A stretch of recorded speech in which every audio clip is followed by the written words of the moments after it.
between bells, another busy week in politics. President Trump is expected to appoint the next Federal Reserve Chief, and there's another bombshell Bill O'Reilly report that happened over the weekend. So here to discuss and recap all these stories in more of our edition of Agree to Disagree is our friend Emma Vigeland, politics producer and commentator at the Young Turks, and Jack Hunter. He's an editor over at Rare Politics. Great to see you both as always.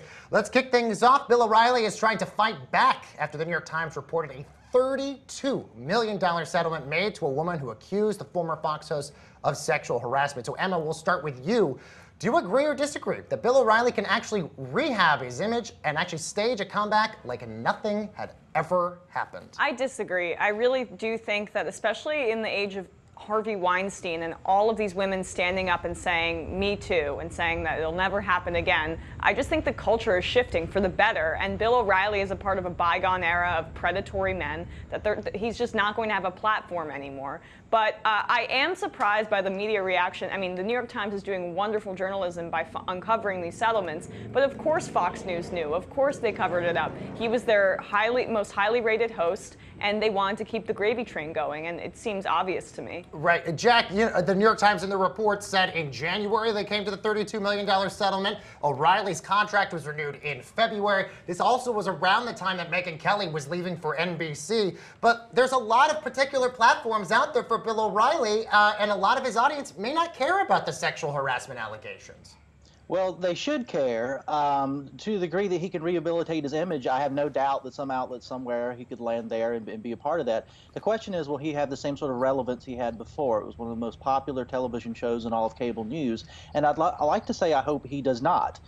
In this age, this moment we're in right now where we're learning about people like Harvey Weinstein, the Me Too hashtag, which I pray was a watershed moment, that it's more mainstream, it's more acceptable to talk about what women endure from people like Bill O'Reilly and other powerful men who've gotten away with it for so long. I think there needs to be some sort of justice for them. I think that people like Bill O'Reilly shouldn't be able to get away with that. I think people like Fox News should not tolerate it or just sweep it under the rug. So no, I hope he doesn't have the same relevance he once had, but there are people who will just look the other way, I'm sure.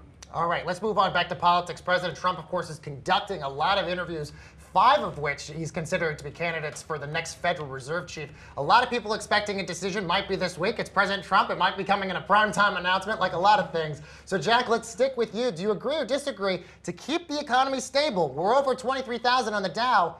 President Trump should renominate Janet Yellen as the Fed chief. Well, he might. He's thrown a few other names out there, and I think he said that he personally liked Yellen, and we all know that that's very important to the president if he personally likes somebody.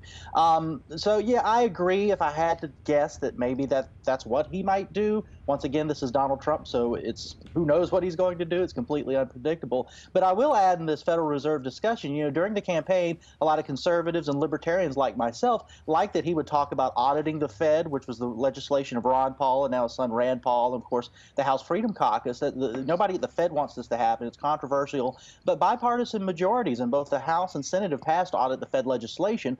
President Barack Obama was never going to sign it. Will President Trump sign it? I hope so. He said he would, but he hasn't talked about it since he's been president. Right, and Emma, to that point, a lot of President Trump criticized Janet Yellen a lot, especially during the campaign before he became president. A lot of conservatives want him to nominate somebody that's going to take away some of the regulations at the Fed. But President Trump tweets about the economy almost every single day, doing so exceptionally well. Why not keep the person that's part of that? Because she's an Obama appointee, and that's what Trump's entire presidency is based on, is disrupting and demolishing anything that President Obama had put into place. Janet Yellen, by I think conservative or moderate standards, has done a good job. She's kept the economy stable with very low inflation, and I don't really see why he wouldn't nominate her or renominate her from a substantive standpoint.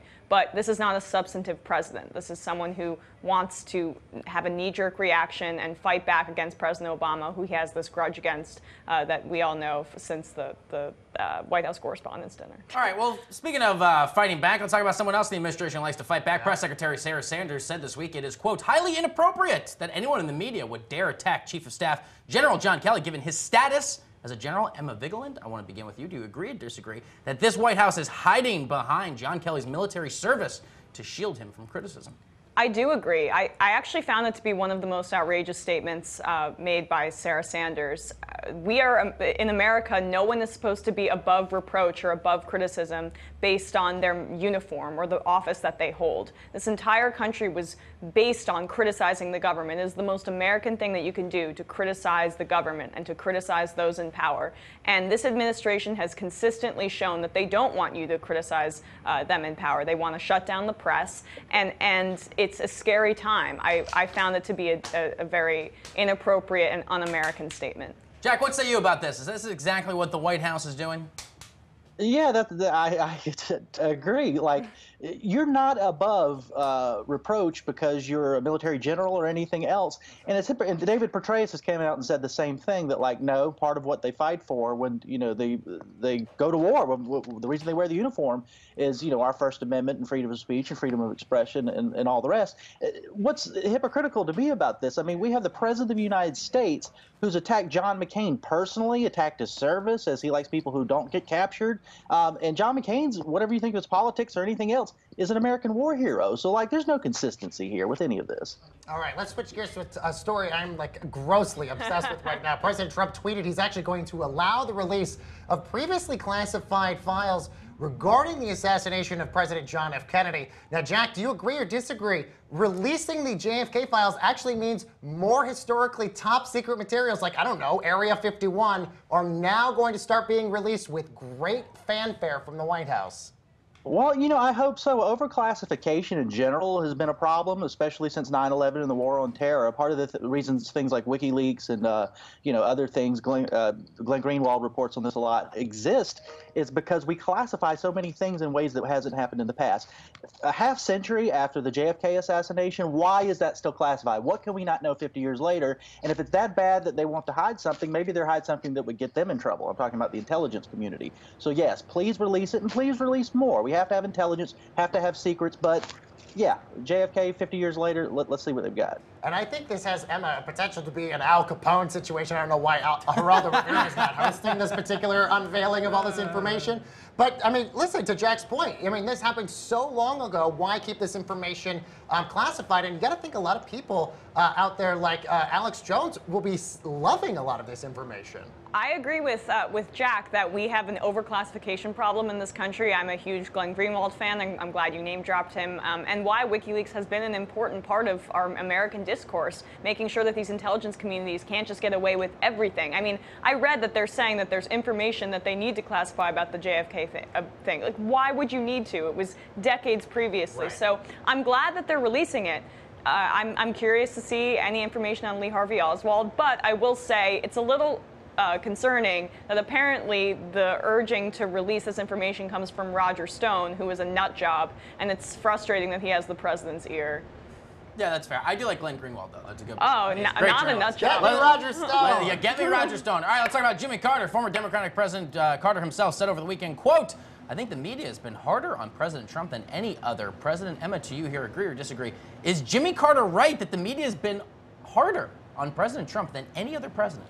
I do agree with Jimmy Carter. I think a lot of it is justified, but there's a kernel of it that is kind of this media's obsession with the mystique of the American presidency. So they want the American president to conduct himself in a certain way, and he hasn't done so, and that's why they're outraged by it. I don't really care about the mystique of the American presidency.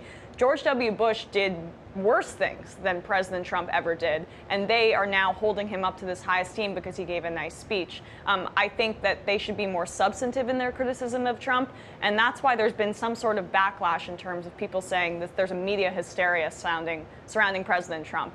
Focus on the substance and the policy, not just what the president should look and act like. Jack, to you, is President Carter right about this assertion regarding the media's handling of the current commander-in-chief? I do, and I've been plenty critical of Trump here just in this segment. I'm not one of these people that tries to bash Trump for everything he does. There's a number of things that I actually like that he's done, especially coming from a conservative or libertarian perspective. But I think Jimmy Carter's right. I think part of his statement, he said that the media are quick to say that Trump is mentally deranged or a narcissist, and I think there are elements of that are certainly true. But I think that he's held to a different standard than maybe Bush or Obama were. And part of that is that he doesn't come from the political class. He's treated differently, as Carter notes, in part because he is so different. I don't know that we've had an American president like Donald Trump in our history, and if we did, you'll have to go back at least a century or more. He's a unique beast as commander-in-chief, so I think he's treated a little bit differently. And it also goes in, there's a great piece of the New York Post over the weekend by a former head of NPR talking about sort of the left-leaning or liberal bubbles that a lot of media find themselves in, that the narratives they come up with, the stories they come up with, the angles, maybe a right-leaning person wouldn't think of. And when you apply that to somebody as bombastic and as hyperbolic as Donald Trump, and you're a media person, it's going to look a little different than it did with Barack Obama or even George W. Bush. All right, we have time for one last one, guys. John McCain, he's back in the spotlight, missing no opportunity, of course, to criticize President Trump. All as he battles an aggressive brain cancer. So, Jack, let's finish with you. Agree to disagree. John McCain is actually using his last chapter of his public life to intentionally derail the Trump presidency. It appears that way to me. And look, as a libertarian-leaning person who's generally anti-war, I disagree with a lot of John McCain's foreign policy and civil liberties stances. I think he's wrong. I think somebody with his background should know better. At the same time, here's a man who's sick. We don't know how long he has, and he does not like this president. That's been true for a long time. And the president, the way the president talks to McCain, I think, is reprehensible. But yeah, I think McCain is like, to hell with it. I'm going to say what I'm going to say, and I've got nothing to lose, and who can blame him? And Emma, we've seen John McCain, sign and go with bipartisan legislation with a lot of Democrats. Probably have seen over the course of his long tenure in the Senate over the last a little bit. Do you agree with that assertion that he's trying to derail President Trump's agenda? I don't know about the agenda. I think he is very conscious of historical context. I mean, that's why he voted against, in my opinion, his good friend Senator Lindsey Graham's health care bill. He knew that he had nothing to lose. He's not running for re-election. Bob Corker is in a similar position. He's been openly critical of President Trump because he is not seeking re-election. So he has nothing to lose, just like Jack said. But I don't want to lose sight of the fact that while Trump disrespects the military in a verbal sense and going after the widows of soldiers, he's also putting our troops in harm's way by escalating troop levels in Afghanistan. And they could be going to die for a war that is seemingly endless, and there's really no end in sight. So focusing on the potential deaths of these soldiers, I think, is an important angle for the media to cover. All right, Emma Vigeland, she's a politics producer and commentator, of course, of the Young Turks. And Jack Hunter, senior editor over at Rare Politics. Both of you guys, thanks so much for agreeing on everything today. Coming up, guys, on Between Bells, Barney Frank.